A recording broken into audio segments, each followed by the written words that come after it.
Donc maintenant, je vais vous expliquer étape par étape pour pouvoir assimiler le morceau. Donc déjà, dans un premier temps, on va devoir mémoriser les cases. Donc ça commence par 5, 5, 8, 5, 3, 1, 0, 5, 5, 8, 5, 3, 1, 3, 1, 0. Cependant, une fois que vous avez plus ou moins mémorisé, ou peut-être même en fermant les yeux,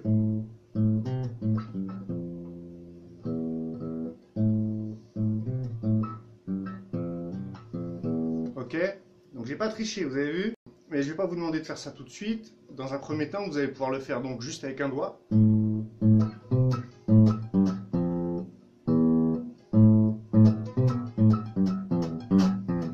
Ok? Moi, ce que je vous conseille, de manière à ce que ce soit plus fluide et qu'on entende un petit peu moins de... Et surtout pour que ce soit plus simple à jouer, l'astuce du pivot. Donc, on commence par la case numéro 5. Donc là, on va venir positionner notre doigt et on va s'en servir comme pivot. Pourquoi un pivot? Parce qu'il va nous permettre de basculer notre doigt, de basculer notre main, pardon, de manière à venir attraper la 8e corde avec le petit doigt. Ensuite, on doit refaire 5. Notre doigt est déjà là. Donc, on gagne du temps. Donc, premier truc à apprendre, c'est...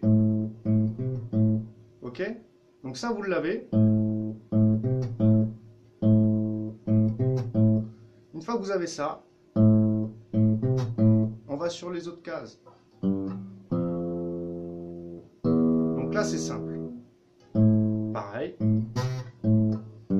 Et là, on fait pareil, le pivot. Donc là, sur la deuxième partie, la ligne du bas, donc la deuxième partie du riff, on voit que le début est pareil, et après, il y a une modification en plus. Donc là, voilà, c'est à ce moment-là qu'il va falloir utiliser ce deuxième effet de pivot.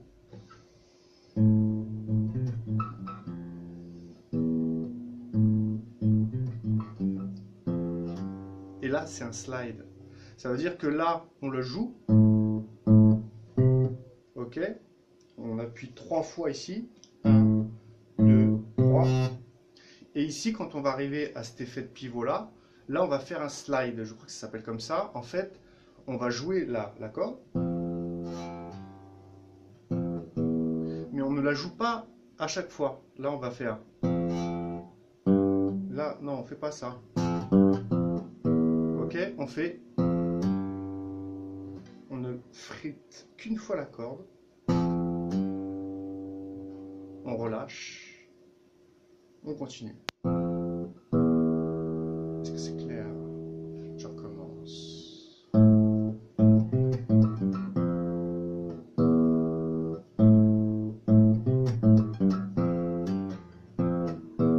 Ok. Je l'ai fait un peu en décomposé. Donc voilà les amis. Pas besoin d'en faire trop. Je vous laisse bûcher. Petit plus. Donc moi ce que je fais, pour que ça fasse un petit peu plus sympa, je sais pas, c'est un truc qui me vient comme ça, je joue une corde à vide en plus entre le passage de la ligne du haut et la ligne du bas. Ça fait ça. Vous avez vu? Je peux même le faire 2 fois si on veut. Si vous voulez le faire 3 fois, vous le faites 3 fois.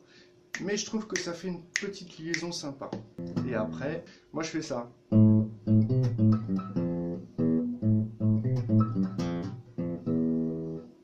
Je repars sur donc la 8e. 9, 10, 11. Et là je reglisse sur la 5.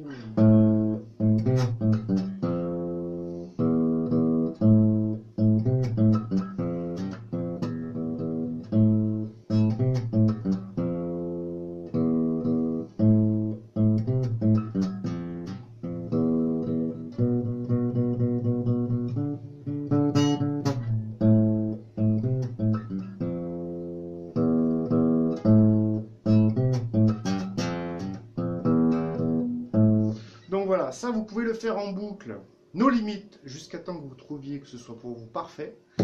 Et je vous invite aussi, donc, si vous avez un enfant, ou même pour vous, ça peut être plus simple au niveau du pivot, de commencer par jouer avec la corde du bas.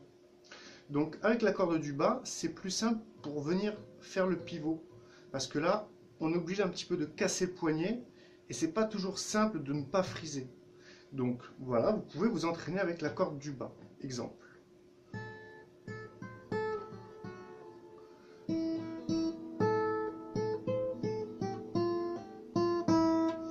Exemple.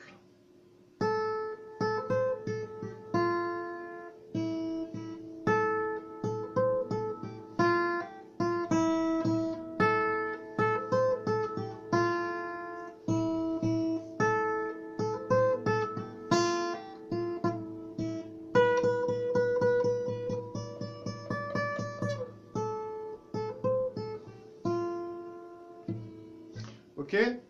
Donc voilà, petit riff sympa. Je vous en montrerai d'autres dans prochaines vidéos. Je vous dis à bientôt. N'hésitez pas à vous abonner. N'hésitez pas à cliquer sur la petite cloche des notifications qu'il y a à côté. C'est très important. Ça vous permet de recevoir une petite notification pour vous indiquer qu'une nouvelle vidéo vient de sortir. Voilà. Donc je vous dis à très bientôt. Bonne grade, bonne zik. Ciao, ciao.